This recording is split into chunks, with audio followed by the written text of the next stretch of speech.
تصاویر تازه فیلم آمریکایی لطیفه عزیزی در صفحات مجازی نشر شد. لطیفه عزیزی در آمریکا مصروف چی کارباری است؟ فیلم جدید و باور نکردنی لطیفه عزیزی با سینماگران آمریکایی، کاربار جدید و باور نکردنی لطیفه در آمریکا. من در این ویدیو پیرامون حقایق همین ماجرا خواهم پرداخت، پس در ادامه با کانال دنیا اینفو باشید.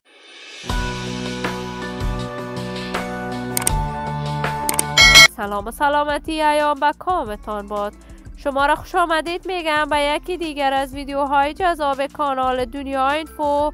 برای دوست شدن با این کانال علامت سابسکرایب را فشار دهید تا از ویدیوهای دیگر کانال دنیا اینفو هم آگاه شوید. لطیفه عزیزی یکی از هنرمندان بی‌بدیل، خوش صدا و صدای شناخته شده در هنر موسیقی افغانستان. لطیفه عزیزی در مدت بسیار کوتاه در میان مردم افغانستان شهرت و محبوبیت بسزایی پیدا کرد.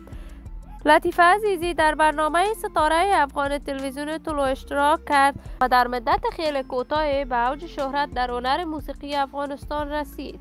لطیفه عزیزی بعد از ختم برنامه ستاره افغان در داخل و خارج از کشور کنسرت های برای دوستداران و طرفداران صدایش برگزار می کرد و همیشه برنامه های مختلف هنری هم داشت.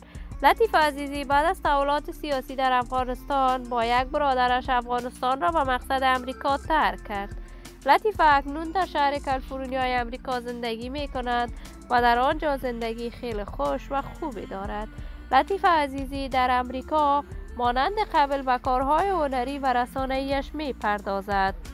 اما لطیفه عزیزی دیر می شود دیگر آهنگ نسروده است و در سینمای امریکا دست بالای پیدا کرده است و تاکنون 2 فیلم امریکایی ثبت کرده است.